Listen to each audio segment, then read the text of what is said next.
Just after midnight on March 31st, 2026, in the darkened Anchorage waters 31 nautical miles northwest of Dubai, an Iranian drone cut through the night sky and found its target. The Al Salmi, a Kuwait-flagged very large crude carrier stretching 332 meters in length and carrying 2 million barrels of Saudi and Kuwaiti oil bound for Qingdao, China, erupted in fire. The strike damaged the hull and started a fire on board, state-run Kuwait Petroleum Corporation confirmed. The blaze was eventually extinguished. The crew of 24 survived, but the message sent by Tehran was unmistakable. Even the most critical arteries of the global energy supply were now fair game in a war that had already transformed the Middle East beyond recognition. The UK Maritime Trade Operations had already reported that, by this point, it had received 24 reports of incidents from vessels since the conflict began, including direct hits and near misses. But the Al Salmi attack was different in scale, in symbolism, and in timing. It came just hours after President Donald Trump had threatened to begin the complete obliteration of Iran's energy infrastructure unless a deal was reached. Tehran had answered not with diplomacy, but with a drone. Iran's Revolutionary Guards claimed they had targeted a container ship in the Gulf over its ties with Israel, but they appeared to be referring to the Singapore-flagged Haiphong Express, which was anchored directly next to the Al Salmi, raising questions about whether Tehran had struck the wrong vessel entirely, or whether the attack was a deliberate broadening of the campaign to maximize panic across international shipping lanes. To understand how the world arrived at this moment, one must trace the arc of escalation back to February 28, 2026, when the United States and Israel launched the opening salvos of what would become known as Operation Epic Fury. More than 40 senior leaders of the Iranian regime were killed in the opening airstrikes alone, triggering a succession crisis inside Tehran's most fortified corridors of power. Iran's air defenses, once formidable, were dismantled layer by layer.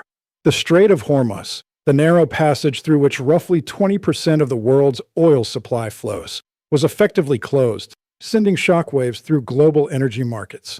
The average price of 1 gallon of regular gasoline climbed to $5.99 in Los Angeles County, up from $4.69 just 1 month earlier. The war was no longer abstract.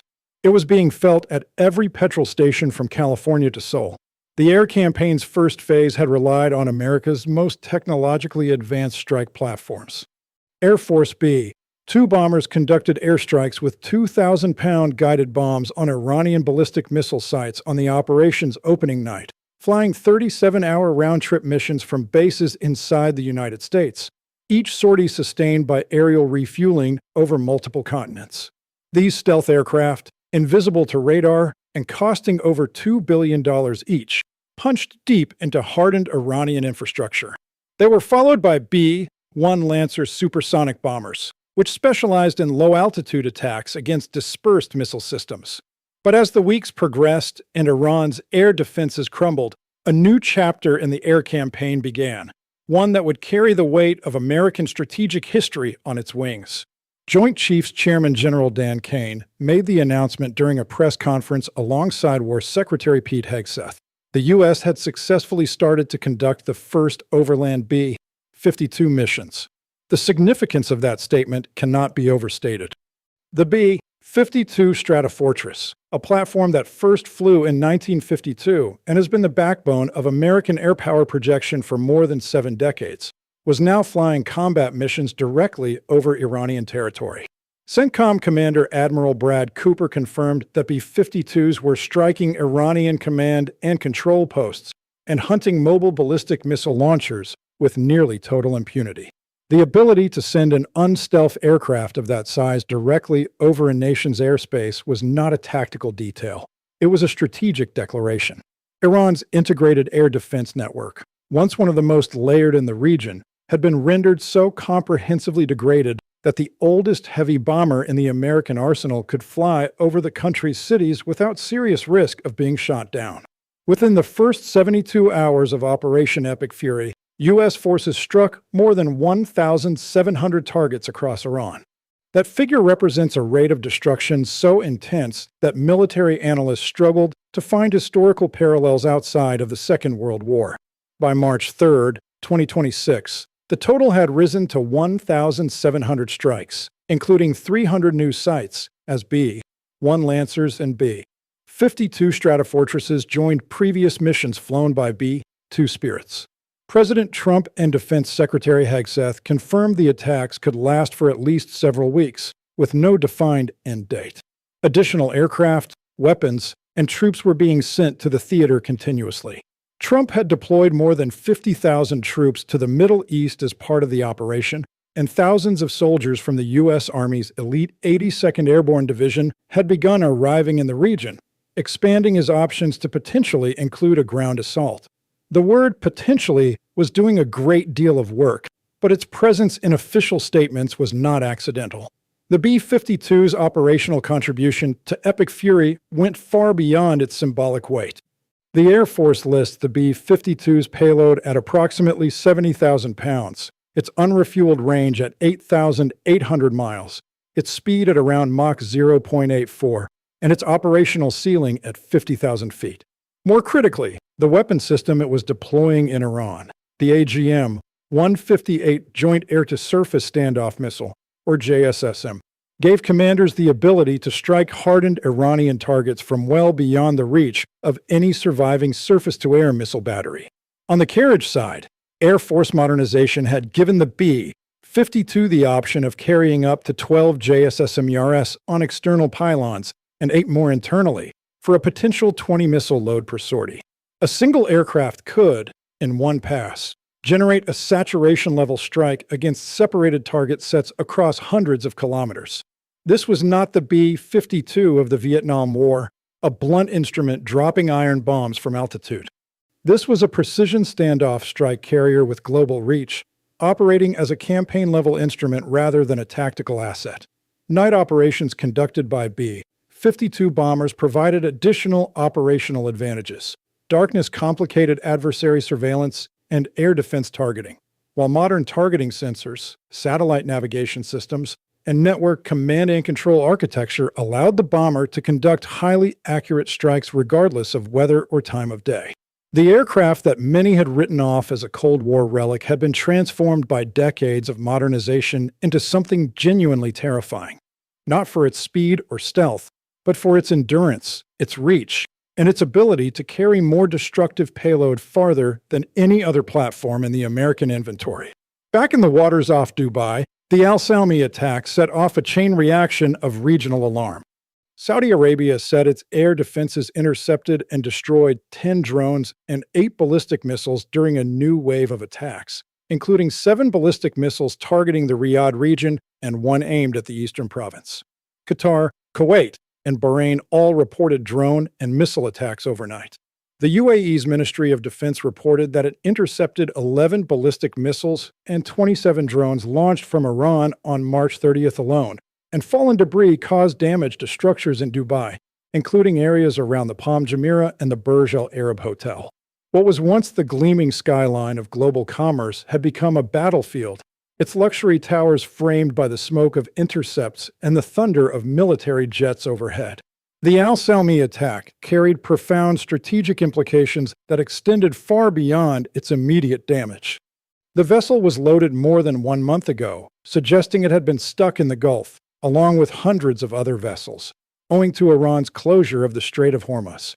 The strait, at its narrowest point just 21 miles wide, represents one of the most critical choke points in the global economy. Its effective closure since February 28th had already paralyzed energy shipping across the Indo-Pacific supply chain. Insurance premiums for Gulf shipping had become almost prohibitive. Flag states were advising vessels to hold position rather than risk transit. Iran had, in essence, weaponized geography, using the strait not with a fleet or a minefield, but with the persistent threat of cheap drones and missiles that could strike vessels anchored beyond the strait itself, as the Al Salmi's fate demonstrated.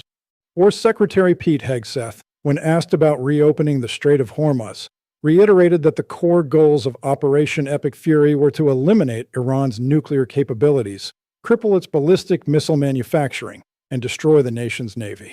The Hormuz question, he said, was not exclusively an American problem. That framing was significant. It acknowledged the profound international dimension of a conflict that was reshaping not just the Middle East, but global energy architecture, diplomatic alliances, and the economics of modern warfare. Spain, a NATO member, had closed its airspace to U.S. planes involved in the Iran war, while Secretary of State Marco Rubio publicly criticized European allies for denying access to bases and airspace, while simultaneously suffering from Gulf oil disruptions. The transatlantic relationship was fracturing in real time under the pressure of a war that Europe had neither joined nor fully condemned. What the Al-Salmi attack and the B-52 overland missions together reveal is the brutal logic of an escalation spiral from which neither side has yet found an exit. Iran, its command structure decimated, its air defenses shattered, its senior leadership killed or in hiding, still possessed the capacity to reach out and ignite a fully loaded crude carrier anchored 30 miles from one of the world's busiest cities. The Islamic Republic had been militarily degraded on a historic scale, and yet it retained enough capability, enough drones, enough missiles, enough will to impose costs on global commerce and regional stability that the United States and its allies were finding increasingly difficult to contain. The B-52 missions, conducted with total impunity over Iranian territory, were proof of American air supremacy.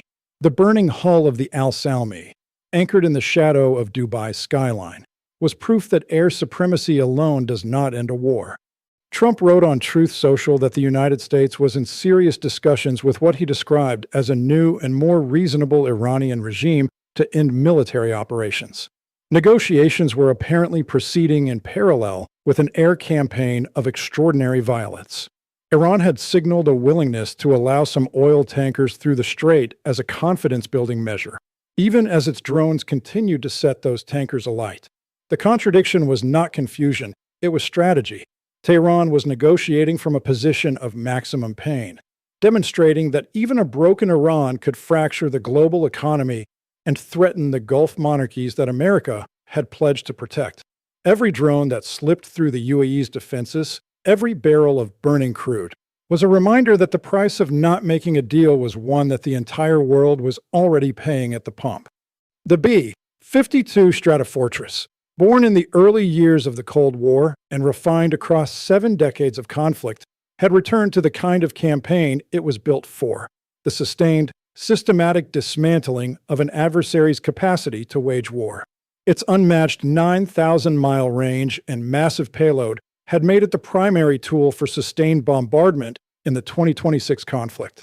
From RAF Fairford in Gloucestershire to Diego Garcia in the Indian Ocean, the great gray bombers lifted off in the darkness and crossed continents to deliver their salvos into the heart of a country that had defied American power for 47 years. What happens next, whether negotiations hold, whether the strait reopens, whether the Al-Salmi is the last tanker to burn or merely one of many, will be decided not in the skies over Iran, but in the corridors of power where wars are ended as messily as they are begun. The B-52s are still flying. The Gulf is still on fire. And the world is watching, waiting, and paying the price.